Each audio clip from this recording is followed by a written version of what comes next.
তোমাদের মনে একটা প্রশ্ন থাকতে পারে যে কালকে স্যাটারডে নাইটস মেইন ইভেন্টের পর আমি সেটার রিভিউ ভিডিও কেন বানালাম না। তো দেখো ভাই, যেই ইভেন্টটাকে ডাব্লিউডাব্লিউ নিজে সিরিয়াসলি নেয় না, সেটাকে আমি কি করতে সিরিয়াসলি নেব? মানে তোমরাই বলো, কালকের ইভেন্টটা কোনো ইভেন্ট ছিল? মানে কি ছিল এটা? আর সত্যি বলতে স্যাটারডে নাইটস মেইন ইভেন্টের উপর যত দিন যাচ্ছে আমার ভরসা ততই উঠে যাচ্ছে। এখন তো লাস্ট হোপ শুধু পরে স্যাটারডে নাইটস মেইন ইভেন্টটা, কারণ যেহেতু সেখানে জন সিনার লাস্ট ম্যাচ হতে চলেছে, সেটা নিয়েও একটা আপডেট এসেছে। সেটাই একটা ভালো জিনিস ছিল এই স্যাটারডে নাইটস মেইন ইভেন্ট থেকে। আর বাকি কি হয়েছে সেটা নিয়ে তো কথা বলবো, তার সাথে ডাব্লিউডাব্লিউর এখনকার কিছু খবরাখবরও আসছে, সেটা নিয়ে একটু আলোচনা করা যাবে। তো এই ভিডিওটা পুরোটা দেখো, স্কিপ করো না, কারণ তোমরা দেখছো wrestle entertainer. So let's start the entertainment.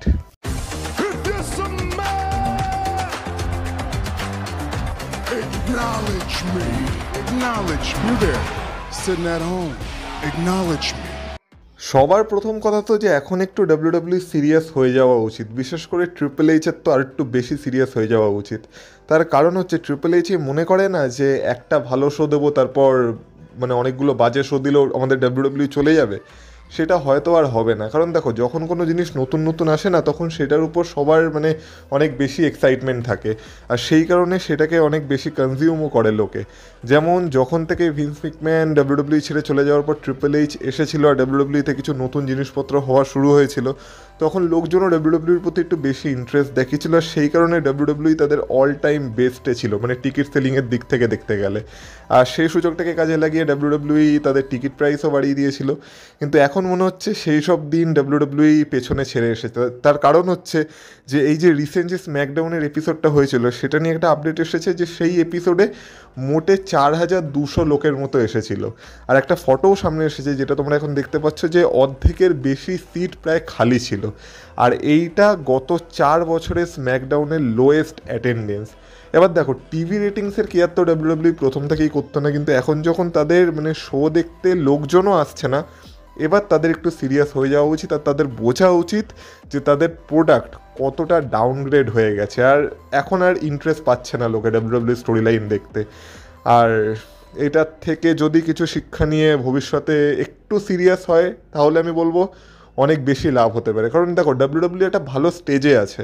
এখন ডাব্লিউডাব্লিউ শুধু দরকার যে নিজের যে ভুলগুলো তারা করছে সেইগুলোকে একটু শুধরে নেওয়া। কিন্তু দেখা যাক ট্রিপল এইচের চোখ এরপরও খোলে নাকি, কারণ সত্যি বলতে ট্রিপল এইচ মাঝে মাঝে এমন কিছু কাজকর্ম তো করে বসে যেগুলো দেখে সত্যি মনে হয় যে এবার একটু বেশি বাড়াবাড়ি হয়ে যাচ্ছে। কিন্তু দেখা যাক এখান থেকে ডাব্লিউডাব্লিউ আবার তাদের মানে একটা পিক ধরতে পারে কিনা, নাকি এইভাবেই ধীরে ধীরে ধীরে ধীরে ডাব্লিউডাব্লিউর অবস্থাও এইডাব্লিউ আর বাকি কোম্পানিগুলোর মতো হয়ে যায়, মানে একদমই সস্তা। দেখা যাক কি হয়। এবার কথা বলা যাক সেই একমাত্র ভালো জিনিসটাকে নিয়ে, যেটা কালকে স্যাটারডে নাইটস মেইন ইভেন্ট থেকে হয়েছে। মানে একটা অ্যানাউন্সমেন্টের কথা বলছিলাম না, যে আমাদের পরের যে স্যাটারডে নাইটস মেইন ইভেন্টটা হবে, যেটা ডিসেম্বর মাসে হতে চলেছে, যেখানে জন সিনার লাস্ট ম্যাচ হতে চলেছে।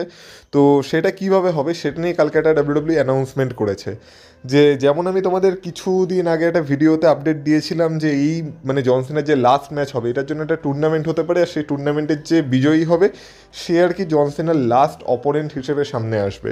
তো অ্যাকচুয়ালি সেটাই হয়েছে, কারণ দ্য লাস্ট টাইম এভার বলে একটা টুর্নামেন্ট হতে চলেছে, যেই টুর্নামেন্টটা 16 জনের টুর্নামেন্ট হবে, মানে 16 থেকে 8, 8 থেকে 4, 4 থেকে 2, আর তারপর সেই 2 জনের মধ্যে যে জিতবে সে জন সিনার লাস্ট অপোনেন্ট হবে। তো সেই টুর্নামেন্টটাকে ডাব্লিউডাব্লিউ কালকে অ্যানাউন্স করে দিয়েছে, আর এই টুর্নামেন্টটা শুরু হতে চলেছে কালকের তার পরের সপ্তাহের এর থেকে।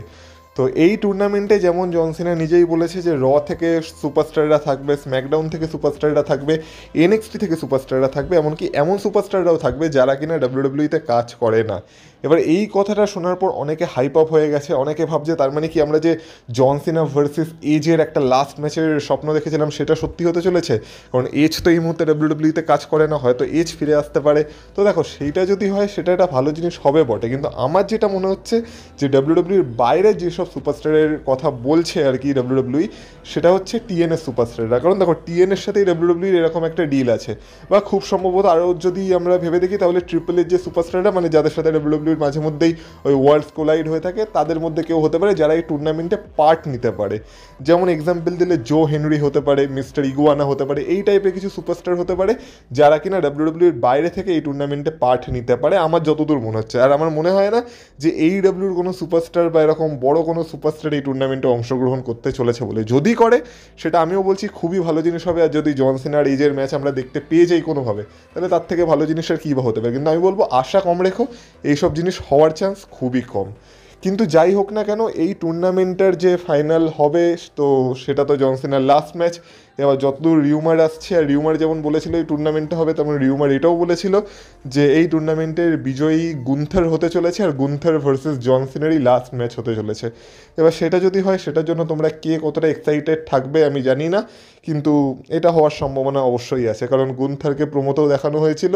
তো গুন্থার তো এই টুর্নামেন্টের একটা পার্টিসিপেন্ট সম্ভবত হতে চলেছে, আর সে যদি এই টুর্নামেন্টে অংশগ্রহণ করে চান্সও আছে সে হয়তো এই টুর্নামেন্টটাকে জিতে যাবে। আর যেইভাবে সে গোল্ডবার্গকে রিটায়ার করেছিল সেইভাবেই গুন্থার জন সিনাকেও রিটায়ার করতে পারে at Saturday Knights main event. এবার তোমরা এটা দেখতে চাও কি চাও না সেটা তোমরা অবশ্যই কমেন্ট বক্সে কমেন্ট করে বলো, আর তোমরা জন সিনার লাস্ট অপোনেন্ট হিসেবে কাকে দেখতে চাও সেটাও অবশ্যই তোমাদের মতামত কমেন্ট বক্সে কমেন্ট করে আমাকে জানিও। আমিও দেখতে চাই তোমরা জন সিনার ফাইনাল অপোনেন্ট হিসেবে কাকে দেখতে চাইছো, অবশ্যই জানিও এটা। আর এটা ছাড়া আমার মনে হয় না স্যাটারডে নাইটস মেইন ইভেন্টে তেমন বড় কিছু হয়েছে বলে। প্রথম কথা দেখো, স্যাটারডে নাইটস মেইন ইভেন্টের জন্য আমি যে 4টে প্রেডিকশন করেছিলাম, 4টে প্রেডিকশনই আমার ঠিক গেছে। মানে আমার প্রেডিকশন রেট এই স্যাটারডে নাইটস মেইন ইভেন্টের জন্য পুরো 100% কারেক্ট ছিল, মানে একটা প্রেডিকশনও আমার ভুল হয়নি। কিন্তু এবার আমি যদি এই স্যাটারডে নাইটস মেইন ইভেন্টের ম্যাচগুলোর কথা বলি, যেটা শুরুই হয়েছিল ড্রিউ ম্যাকেন্টায়ার আর কোডি রোডসের ম্যাচ নিয়ে, তো কি ভাই মানে এতটা অলস কে হতে পারে। মানে আমরা একসময় যেমন এই বছরের শুরুতে স্যাটারডে নাইটস মেইন ইভেন্টে কোডি রোডস ভার্সেস কেভিন ওয়েন্সের ম্যাচ দেখেছিলাম, সেই ম্যাচটা ঠিক যেইভাবে শেষ হয়েছিল এই ম্যাচটাকেও ঠিক সেইভাবেই শেষ করা হলো। মানে সেই রেফারি উল্টে গেল, আর রেফারি উল্টে যাওয়ার পর কারো নজর ছিল না এই ম্যাচে। আর তারপর যেমন প্রথম ম্যাচটায় কেভিন ওয়েন্সকে মানে একটা ডিডিটি দিয়ে দিয়েছিল কোডি রোডস, মানে ডিডিটি না তখন তো একদম মানে ক্রস রোডসই লাগিয়ে দিয়েছিল মানে একটা চেয়ারের উপর, ঠিক সেইভাবেই কালকে ড্রিউ ম্যাকেন্টায়ারকে টাইটেলের উপর সবার প্রথমে একটা ডিডিটি দিল, তারপর একটা ক্রস রোডস দিল, আর এইভাবে ড্রিউ ম্যাকেন্টায়ারকে হারিয়ে কোডি রোডস তার চ্যাম্পিয়নশিপ রিটেন করে নিল। এবার দেখো, যেমন আমি বললাম আমার প্রেডিকশন তো এই ম্যাচ একদম ঠিকই ছিল, আর আমি বলেছিলাম কোডি রোডস এই ম্যাচ জিততে পারে, আর কোডি রোডসের জেতা নিয়ে আমার কোনো প্রবলেম নেই। হ্যাঁ, এটা ঠিক ড্রিউ ম্যাকেন্টায়ারের হেরে যাওয়াতে খারাপ তো লাগছে, কারণ আর কত হারবে ড্রিউ ম্যাকেন্টায়ার। ড্রিউ ম্যাকেন্টায়ারকে যতবারই ওয়ার্ল্ড চ্যাম্পিয়নশিপের সুযোগ দেওয়া হয় সে সেই ম্যাচগুলো হেরেই যাচ্ছে এখন। মানে দেখে এখন মনে হচ্ছে না যে ড্রিউ ম্যাকেন্টায়ার আবার ওয়ার্ল্ড চ্যাম্পিয়ন হতে পারবে বলে, আর দেখে তো মনে হচ্ছে ড্রিউ ম্যাকেন্টায়ারের দিন ধীরে ধীরে শেষ হতেই চলেছে। এখন এখান থেকে ডাব্লিউডাব্লিউ তার জন্য বড় কিছু না করলে আমার মনে হয় না ড্রিউ ম্যাকেন্টায়ার আর আগের সেই ড্রিউ ম্যাকেন্টায়ার থাকবে বলে। কিন্তু যাই হোক, ড্রিউ ম্যাকেন্টায়ার হেরেছে সেটাকে যদি একবারের জন্য আমরা মেনেও নিই, কিন্তু এই ম্যাচটাকে এইভাবে কেন হারালো? কারণ এই ম্যাচে একটা বড় স্টিপুলেশন এটা ছিল যে এই ম্যাচে যদি কেউ ডিসকোয়ালিফিকেশনের মাধ্যমেও জেতে তাহলেও টাইটেল চেঞ্জ হবে। তো সেই স্টিপুলেশনটা যখন ছিল সেটা কি ইউজ করতো ভাই? আর র্যান্ডি অর্টনের কী হলো? র্যান্ডি অর্টন কি পুরো বনবাস নিয়ে নিয়েছে, হিমালয়ে চলে গেছে? র্যান্ডি অর্টন কী করছেটা কি? আর র্যান্ডি অর্টনকে ডাব্লিউডাব্লিউ আনছে না কেন, এইটা তো আমার মানে মাথায় ঢুকছে না। মানে ঠিক আছে, একটাতে আনবে না আরেকটাতে আনবে না, মানে একটা প্রিমিয়াম লাইভ ইভেন্টে আনবে না আরেকটাতে আনবে না, এই করে করে আর কতগুলো প্রিমিয়াম লাইভ ইভেন্ট চলে যাবে? মানে এবার তো একটা অপেক্ষার একটা সীমা তো থাকে নাকি? মানে অপেক্ষা করে যাও, আমাদের যখন ইচ্ছা হবে আমরা তখন র্যান্ডি অর্টনকে আনবো। আর র্যান্ডি অর্টনের তো মনে হচ্ছে না আমার এই মানে আর কোনো রোল থাকবে বলে সেইভাবে। এবার থাকলে তো ভালোই, কিন্তু আমি তো ভাই আশা ছেড়ে দিয়েছি র্যান্ডি অর্টনের। এরপর জানি না এরপর র্যান্ডি অর্টন কখন আসবে, কখন এই স্টোরি লাইনে ঢুকবে, সেই ডাব্লিউডাব্লিউ আর ট্রিপল এইচই জানি যে তারা র্যান্ডি অর্টনের জন্য কী ভেবে রেখেছে। কিন্তু আমার তো মনে হয় এই ম্যাচে সব থেকে বেশি সেন্স ছিল, মানে এই ম্যাচে যেভাবে স্টিপুলেশন ছিল আমার তো মনে হয় সব থেকে বেশি সেন্স এই ম্যাচেই ছিল, যে এই ম্যাচে র্যান্ডি অর্টন এসে যদি কাউকে একটা অ্যাটাক করে দিত আর তার ফলে যদি কেউ মানে নতুন চ্যাম্পিয়ন হয়ে যেত বা কোডি রোডস নিজেও টাইটেল রিটার্ন করে নিত, আমি বলবো সেটার আরও বেশি সেন্স থাকতো।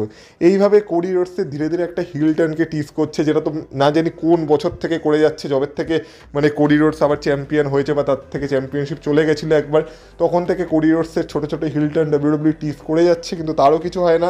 র্যান্ডি অর্টন কোডি রোডসের টাইটেলকে দেখেই যাচ্ছে, সেটারও কিছু হয় না। মাঝখানে আমাদের স্যামিজেনও কোডি রোডসের টাইটেলকে দেখছিল, মানে সবাই শুধু চোখ দিয়ে দেখেই যাবে, পাবে কেউ না। আর এইভাবে ডাব্লিউডাব্লিউ শুধু টিজের পর টিজ দিয়ে যাবে আর ড্রিউ ম্যাকেন্টায়ারকে ধ্বংস করতেই থাকবে।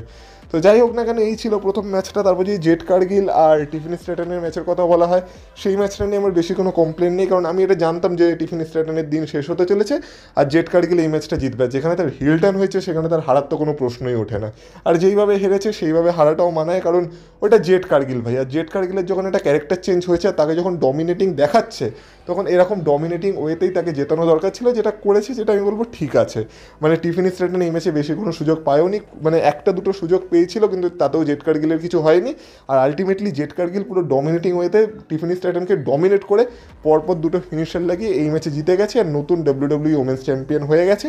আর যেটা বলা যেতে পারে সে এই মুহূর্তে ডিজার্ভও করে, আর তার এই ক্যারেক্টারটা যদি ঠিক মতো চলে তাহলে আমি বলবো জেড কার্গিল একটা বড় সুপারস্টার হতে পারে। যদিও আমার মনে হয় খুব তাড়াতাড়ি জেড কার্গিলকে চ্যাম্পিয়নশিপ দিয়ে দেওয়া হয়েছে, কিন্তু সে যদি তার ক্যারেক্টারের সাথে কাজ করতে পারে তাহলে আমার কী বা কমপ্লেন থাকতে পারে। তারপর আমরা যে ট্রিপল থ্রিট ম্যাচটা দেখেছিলাম ডমিনিক, রুসেভ আর পেন্টার মধ্যে, সেই ম্যাচটা নিয়েও আমার বেশি কোনো কমপ্লেন সেইভাবে নেই, মানে ম্যাচটা নিয়ে কমপ্লেন নেই, কিন্তু সেই বলবো যে এখানে কিছু ক্রিয়েটিভিটি দেখানো ডাব্লিউডাব্লিউ ট্রাই করেছে। প্রথমে তো ডমিনিকের মতো বোকা গাধা আমি একটা দেখিনি, মানে যদিও জানি স্টোরি লাইনে, তবু আমি বলছি আর কি, স্টোরি লাইনের সেন্সেই বলছি যে একটা ট্রিপল থ্রেট ম্যাচে সেবেটা চিটিং করার জন্য রুসেফকে একটা চেয়ার দিয়ে নিজে উল্টে যাচ্ছে। এবার তার তো এইটুকু কমন সেন্স থাকা উচিত, মানে আমরা যদি মানে ডাব্লিউডাব্লিউ রেসলার নাই হয় আমাদের এইটুকু কমন সেন্স থাকে যে ট্রিপল থ্রেট ম্যাচে কোনো ডিসকোয়ালিফিকেশন থাকে না, কিন্তু ডমিনিক সেটা ভুলেই গেছে। ডমিনিক ভাবছে ওরে বাবা রুসেফ আমাকে চেয়ার দিয়ে মারলে মানে রুসেফ ডিসকোয়ালিফাই হয়ে যাবে আর আমি ম্যাচটা জিতে যাবো, কিন্তু রেফারি তাকে মনে করে দেখ বাবা এটা ট্রিপল থ্রেট ম্যাচ, এখানে এসব কিছু হয় না। তখন তো রুসেফের মুখে একটা আলাদাই হাসি ছিল যে দেখ বেটা তুই আমাকে চেয়ার দিয়েছিস, এবার এই চেয়ার দিয়ে আমি তোকে পেটাবো। তো রুসেফ সেটাই করে, আর রুসেফ তো এই ম্যাচে বলতে পারা যায় সব থেকে মানে এমভিপি ছিল, মানে মোস্ট ভ্যালুয়েবল প্লেয়ার। আর রুসেফের মতো ডমিনেটিং এই ম্যাচে আর কাউকে দেখানো হয়নি। কিন্তু আলটিমেটলি যেমন বললাম ডাব্লিউডাব্লিউ এখানে একটু ক্রিয়েটিভিটি দেখানোর চেষ্টা করেছে, যেখানে রুসেফ আর কি তার সাবমিশন মুভে পেনটাকে আটকে দিয়েছিল, আর ডমিনিক তো আমাদের চিটিং করার রাস্তায় ডমিনিক গিয়ে তখন রিং বেল বাজিয়ে দেয়, আর রুসেফ ভাবে সে ম্যাচটা জিতে গেছে, সে তো সেলিব্রেট করতে থাকে, কিন্তু রেফারি বলে আরে বাবা আমি তো রিং বেল বাজাতে বলিনি, কে বাজিয়ে দিল? তখন দেখে যে সেই রিং বেলটা ডমিনিক বাবা জীবন বাজাচ্ছে। তো ডমিনিক তারপর সেই হাতুড়িটা নিয়ে আসে, যে হাতুড়িটা কোনোভাবে পেন্টার হাতে চলে যায়, আর পেন্টা ব্যাটা সেটাকে ডমিনিককে মারতে গিয়ে সেটা মেরে দেয় রুসেফকে। আর আমাদের ডমিনিক এই সুযোগ আর কীভাবেই বা ছাড়তো, যখন রুসেফকে মানে হাতুড়ি মেরেই দিয়েছিল পেনটা, তখন ডমিনিক শুধু শেষ কাজটুকু করে আর আমাদের রুসেফকে পিন করে তার চ্যাম্পিয়নশিপ এই ম্যাচে রিটার্ন করে নেয়, যেটা স্বাভাবিক ছিল। আর ডমিনিকের কাছে চ্যাম্পিয়নশিপ থাকতো, সেটাও আমি তোমাদের বলেছিলাম, কারণ সার্ভাইভার সিরিজে ডমিনিক ভার্সেস জনসনের একটা ইন্টারকন্টিনেন্টাল চ্যাম্পিয়নশিপের রিউমার খুব মানে জোর দিয়ে আসছে, এবার দেখা যাক সেটা হয় কিনা। আর যদি মেন ইভেন্টের কথা বলা হয়, যেমন আমি বলেছিলাম আমাদের মেন ইভেন্ট জেউসও আছে, আর ট্রিপল এইচ তাকে মেন ইভেন্টে রাখবে না, এটা কখনো হতে পারে? যাই হোক না কেন আমি বলবো দেখো মেন ইভেন্টের ম্যাচটা ভালো ছিল, অ্যাজ আ ম্যাচটা সত্যি ভালো ছিল, আর জেউসোর পারফরমেন্সও এই ম্যাচে ভালো ছিল। আর আমি বলবো যে জেউসোর মনে হয় সবথেকে ভালো পারফরমেন্স এই ম্যাচেই বেরিয়ে এসেছিলো এই পুরো বছরে, মানে তার রাসেলমেনিয়া ম্যাচের থেকেও এই ম্যাচটা আমার মনে হয় বেশি ভালো পারফর্ম করেছে সে তার মুভগুলোকে ঠিকঠাক দিয়েছিল। হ্যাঁ বচ সে টুকটাক করেছে, কিন্তু আমরা এটাও দেখেছিলাম যে সিএম পাঙ্কের জিটিএস থেকেও জেউসো কিক আউট করেছে, জেউসো স্পিয়ার থেকে সিএম পাঙ্ক কিক আউট করেছে, তারপর জেউসো তো ব্যারিকেটের মধ্যেও সিএম পাঙ্ককে স্পিয়ার মেরে দিয়েছিল।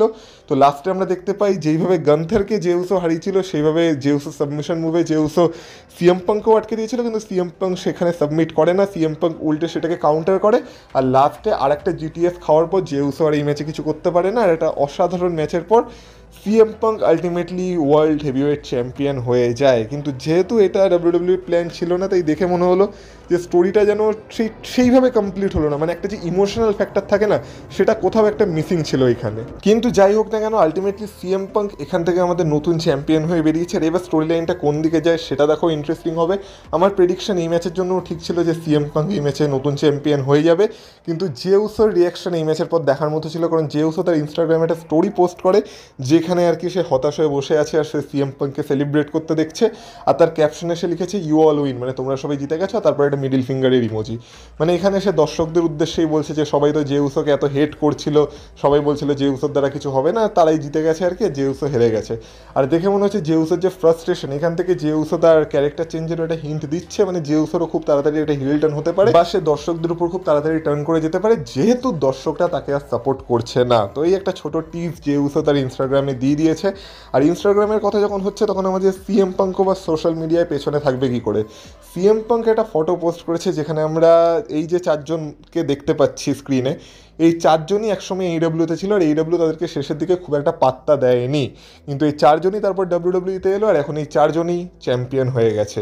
আমরা এখানে জেড কার্গিলকে দেখতে পাচ্ছি, আমরা এখানে সিএম পাঙ্ককে দেখতে পাচ্ছি, আমরা এখানে রিকি সেন্টসকে দেখতে পাচ্ছি, মানে যে এইডব্লিউতে রিকি স্টার্ক ছিল, আর আমরা এখানে আমাদের পৃথিবীর সবথেকে ভালো মানুষ কোডি রোডসকেও দেখতে পাচ্ছি। তো এই চারজনই একসময় এইডব্লিউতে ছিল, আর এইডব্লিউ তাদের সেই মতো কেয়ার করেনি, কিন্তু তারপর তারা ডাব্লিউডব্লিউতে এলো, আর এখন তারা চারজনই চ্যাম্পিয়ন। তো এটাও হয় মানে অনেক কিছুই ঘটে, আর তার জন্যই বলে রেসলিংয়ে নেভার সে নেভার, সব কিছুই সবসময় সম্ভব। তো এই কারণেই আশা ছাড়তে নেই। কিন্তু যাই হোক না কেন ম্যাচগুলো ভালো হলো, আমি বলবো স্যাটারডে নাইটস মেন ইভেন্ট এমন কোনো বড় ইভেন্ট ছিল না মানে যেখানে আমরা বলবো যে এক্সট্রা অর্ডিনারি কিছু হয়ে গেছে। যেগুলো এক্সপেক্টেড ছিল সেই জিনিসপত্রই ঘটেছে। আর তার থেকে বড় কথা হলো সনি স্পোর্টস নেটওয়ার্ক, ভাই তোরা কেমন পাগল, মানে ওইখানে টাইমিং দিয়েছে যে সকাল 5:30 থেকে শুরু করবে, ভোর 5:30 থেকে নাকি ইভেন্টটা শুরু হবে। আর ভোর 5:30টায় আমি যখন টিভি খুললাম তখন ইভেন্ট শেষ হতে চলেছে, মানে ইভেন্টটা ভোর 4:30 থেকে শুরু হয়েছিল আর তোরা টেলিকাস্ট করছিস, তোরা এখন একটা ঠিকমতো টাইম দিতে পারিস না, অ্যাডভার্টাইজমেন্ট করছে 5:30টার আর ইভেন্ট শুরু করছে ভোর 4:30 থেকে। তো আর কি বলবো, মানে আর কিছু বলার নেই জাস্ট। তো এই কারণে আমি বলবো ওভারঅল একটা খুবই বাজে এক্সপিরিয়েন্স ছিল, কিন্তু যাই হোক না কেন কালকের দিনটা এর পরেও আমার ভালো কেটে গেছে, কারণ প্রথমে তো দুপুরে আমাদের ইন্ডিয়ার T20 টিম অস্ট্রেলিয়াকে হারিয়ে দিয়েছে, আর তারপর তো আমাদের মেয়েরা, হ্যাটস অফ, সালাম, কারণ আমাদের মেয়েরা কালকে আমাদেরকে ওয়ার্ল্ড কাপ জিতিয়ে দিয়েছে। তো এর থেকে ভালো জিনিস আর কী হতে পারে। তার উপরে একটা বোনাস হচ্ছে আমার সব থেকে ফেভারিট অ্যাক্টর, আমার favourite superstar, the biggest, the richest superstar in the world, mister Shahrukh খানের কালকে জন্মদিন ছিল। তো সব কিছু ওভারঅল মিলিয়ে কালকের দিনটা আমি বলবো ভালোই কেটেছে। তো তোমরা এবার বলো যে স্যাটারডে নাইটস মেইন ইভেন্ট নিয়ে তোমাদের কি বিচার, আর বাকি যে খবরগুলো বললাম সেটা নিয়েও তোমাদের মতামত কি অবশ্যই কমেন্ট বক্সে কমেন্ট করে বলো। আর বাকি চ্যানেলে নতুন থাকলে চ্যানেলটাকে প্লিজ সাবস্ক্রাইব করে দিয়েছো, আর এই ভিডিওটা ভালো লেগে থাকলে ভিডিওটাতে একটা লাইক করে দিয়েছো। আর কমেন্ট বক্সে কমেন্ট করার সময় কমেন্ট বক্সকে যখন তোমরা সোয়াইপ করবে তখন একটা হাইপ বাটন পাবে, সেটাকে প্রেস করে দিও, তাহলে একটা ভালো খবরও পেতে পারো তোমরা। এটা নতুন ট্রিক। যাই হোক না কেন তোমাদের সাথে কথা হবে আবার পরের ভিডিওতে, ততক্ষণ তোমরা ভালো থেকো, টাটা।